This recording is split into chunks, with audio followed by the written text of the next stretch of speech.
Hello, guys. Welcome back to Sweet and Sour Soccer. It's that time again. This is transfer talk, and there's a lot going on at the moment. We've got stories for Chelsea, players in, players out, news regarding Tuchel. Still don't know how to pronounce it. Stories revolving Ronaldo and much more. Guys, hit that like button and subscribe button, please. We smashed the 200 subs barrier not long ago, a few days ago, and we've already got to 207. So let's keep that going. Scott, I'm going to pass it over to you. Let's talk about Chelsea. They've got some players signing extensions. Players I didn't think that they would. Giroud has signed an extension, and Thiago Silva. Shrewd moves, do you think? Yeah, definitely. I think Giroud, probably a good one, a decent. He's going to be a decent backup, isn't he? Rumours that obviously Tuchel that we've just spoke. You've mentioned there that he's signed a new deal. Well, a lot of people are saying that will be the end for Tammy Abraham. They can probably get a decent fee for him. So keeping Giroud for one more year, especially if they can't pull in another big name. Obviously, it makes sense to me. It really does. And yeah, as you said, Thiago Silva probably a more likely one. Probably, especially with his performances this year. So I probably would have expected that. I mean, wow, for the age of him, I think people didn't really expect too much, but he's gone far past the expectations. He has. I completely agree. When he came up with Villa, we're Wolves fans, for anyone that doesn't know, and we were raving about Tammy Abraham. We wanted him down the Molineux, and a lot of people just dismissed him, but he's turned out to be a very good player. Just to give you a few details on the transfers that we've already mentioned, well, not transfers, the extension of Thiago Silva and Olivier Giroud are just 12-month extensions, just 1 year. Thomas Tuchel has extended until 2024, so 3 seasons. So if you're a Chelsea fan, it's something that you love to see. Let's move on with a comment that's come out by both Carlo Ancelotti and Gareth Bale. I think Ancelotti mentioned it yesterday, and Bale has come out today and effectively backed it up, saying that their relationship when they were both at Madrid was great. They loved working with each other. Ancelotti had a lot of faith in Bale. And I think Bale did quite well under Ancelotti, didn't he? He was a big player for him in the Champions League, winning leagues. Do you think he'll go back and stay there? I think he's got one more mega year left on his deal, hasn't he? I think the fact that Zidane has perhaps now gone probably leads to the fact that he will stop at Madrid. I really do think that. Whether that was in his plans, though, the only thing that might deter that is I'm sure he'd already said that he'd made his mind up with what he was doing before the Euros, but he didn't want to speak on it until after, did he? And at the time, I'm sure Zidane was still in the job. So whether he's already committed elsewhere, who knows? But maybe he's done a U-turn on that. Of course, he's not going to be saying comments like how well he gets on with Ancelotti. That, to me, points at the fact he's probably going to stay. Yeah, absolutely. I completely agree.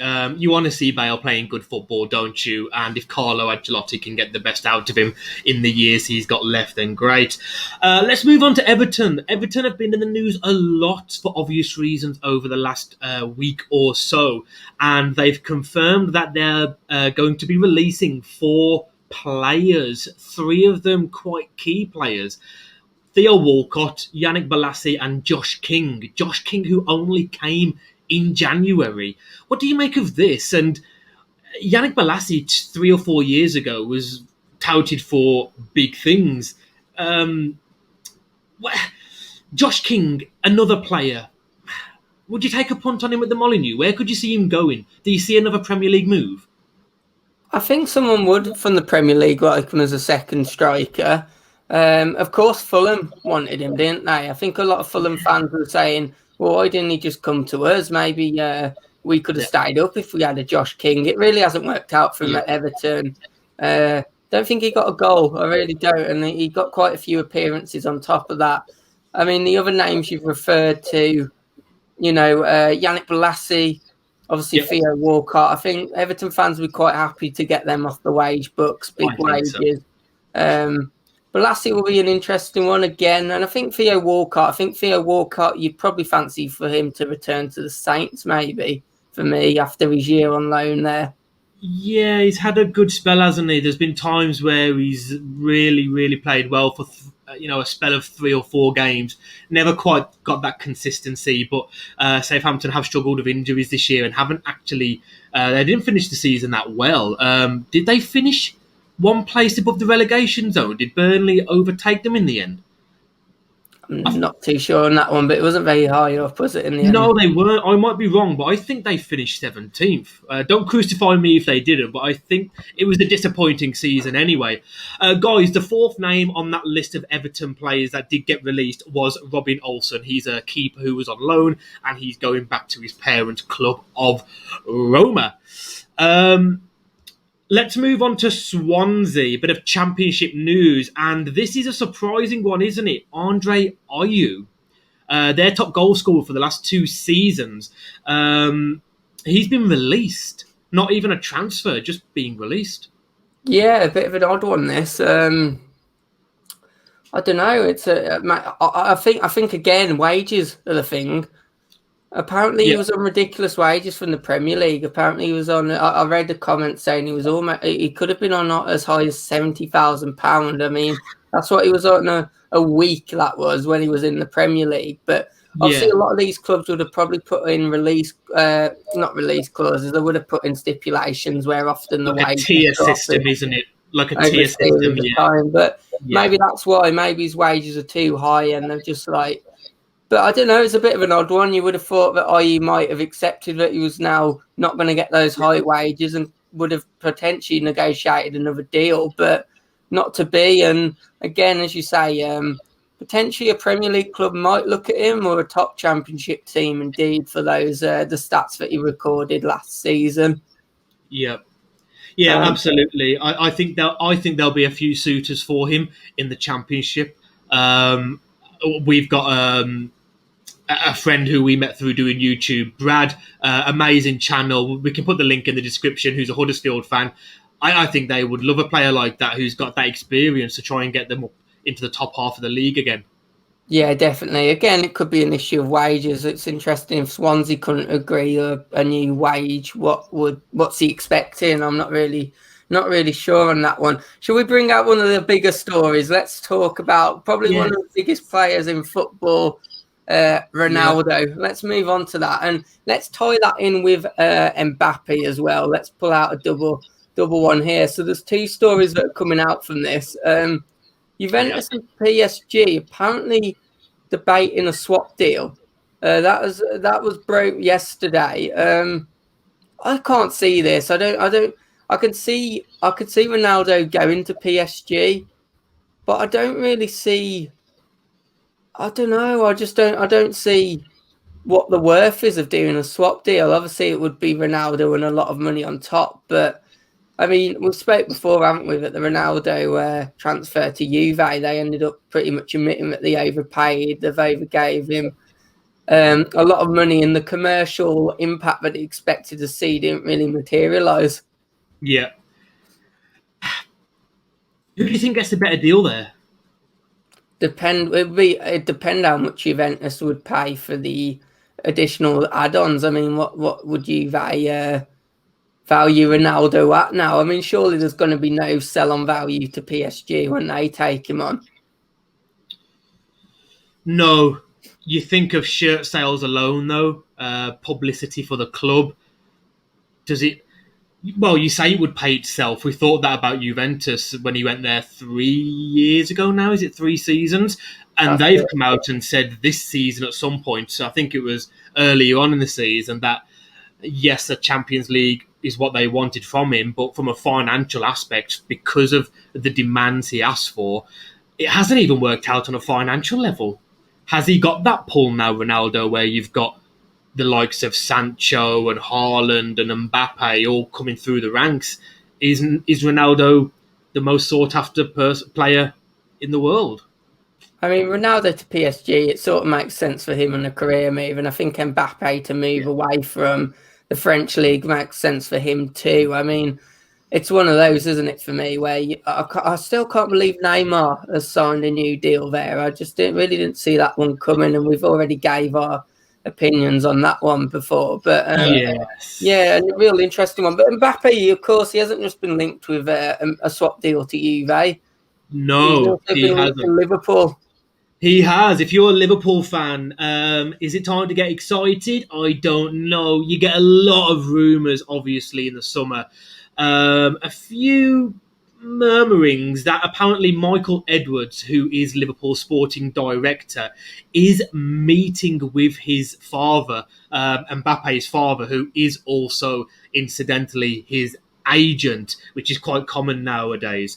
And apparently they're meeting to talk. I mean, if you're going to meet face to face, it's got to be something in that, you'd say. Now, there's no top level source saying this. It's just a few things that we've seen from different places online. You don't know how much truth is in it, but it's no smoke without fire. Let's keep an eye on that one. Yeah, definitely. I think Liverpool, they would have to massively break their wage structure, but surely Mbappe would be a player to do that for.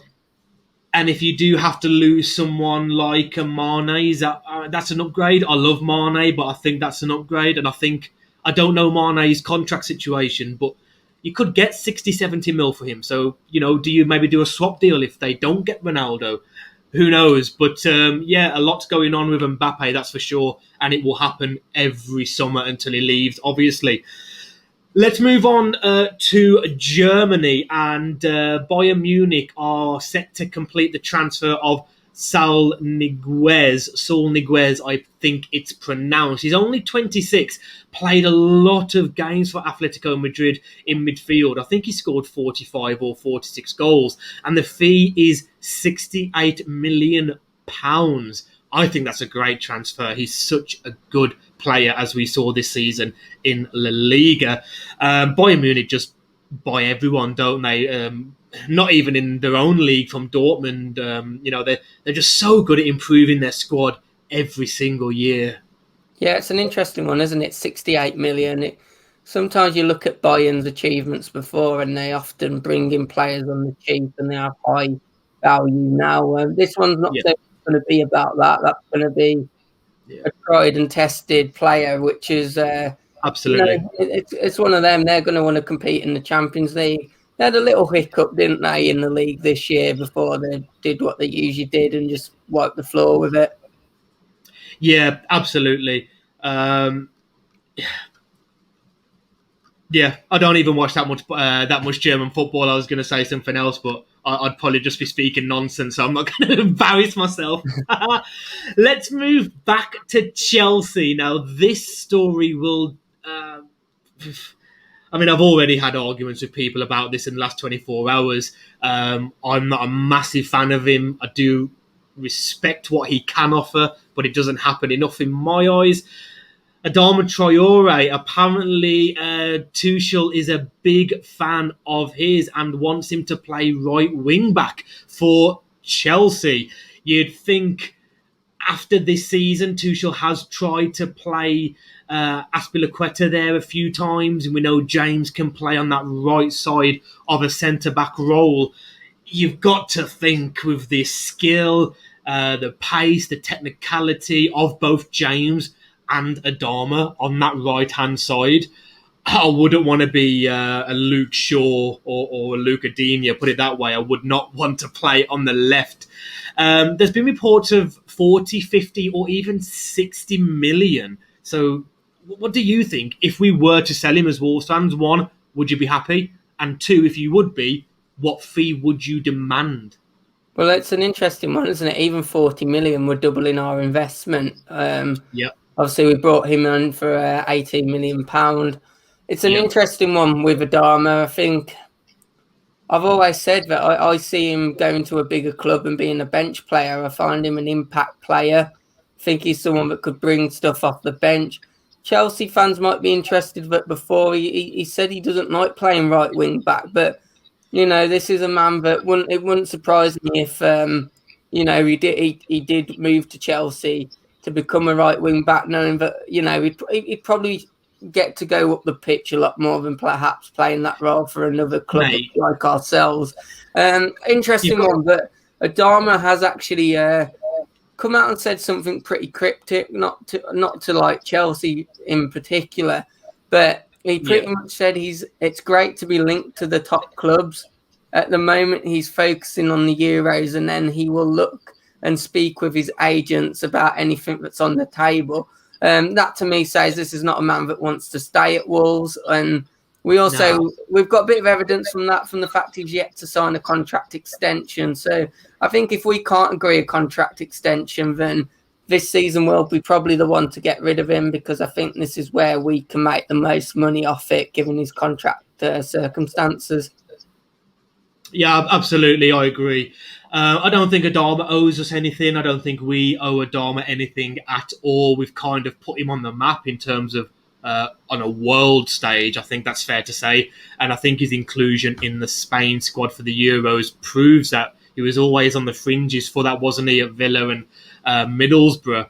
You mentioned there, would he want to play right wing back? And, because he never really wanted to do that for the Wolves. You could tell, mate, there's a big difference between not really wanting to play right wing back for Wolves and jumping at the chance to play right wing back for the current Champions League winners. So, we've got to take that with a bit of pinch of salt. I'm sure he would. I'm sure he'd play in goal if he had the chance to play for Chelsea. I'm just going to finish on one more story, and then Scott, if you've got anything else. It's not even a story, really. It's just the fact that Jadon Sancho is continuing talks with Manchester United. I'm so sick of this. And this just proves to me why United are turning into tin pot club. And for a Wolves fan to say that, it must mean you're doing something bad. Like, just get it done. You embarrassed yourself the season before. You embarrassed yourself on the Bruno transfer, having to wait. Getting Cavani at the last minute in the summer, in the summer transfer window gone. Yes, it worked out okay, but it was, just get it done. It's just so boring now. Yeah, I think United fans would replicate that. I think they would say just get it over the line. Dortmund have pretty much said they're happy to let Sancho go this year, but they've said they want the deal done early on. They don't want to play a game of, they've basically said Sancho can go this year, Haaland could go the next, and we'll take a lot of money from both those transfers and reinvest into the club. So yeah, I see it happening. I see it going over the line.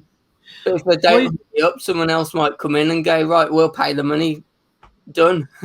I've got a funny feeling because I watched a lot of Mark Goldbridge last year, and I've got a funny feeling the asking price towards the end of the summer transfer last year wasn't the same as at the start, because the longer it goes on, the less time Dortmund then have to find a replacement. I'm pretty sure the price increased, and I've got a funny feeling that could happen again. And if you're United and you're looking at this going, right, I think it's around 80 million they have to pay, don't they? He's got 2 years left. What happens if Sancho goes and scores 4 goals at the Euros and gets a couple of assists? That 80 million can turn into 100. It's not and I think more importantly, there's other clubs then looking at him going, this might be worth that investment. And yeah, I think United fans themselves, they just want to see it done. And yeah. Let's finish on that note, because I think that's pretty much all the latest transfer talk. If you're not done so already and you're new here, hit that like button, subscribe to the channel, and we will see you on the next one. Take care.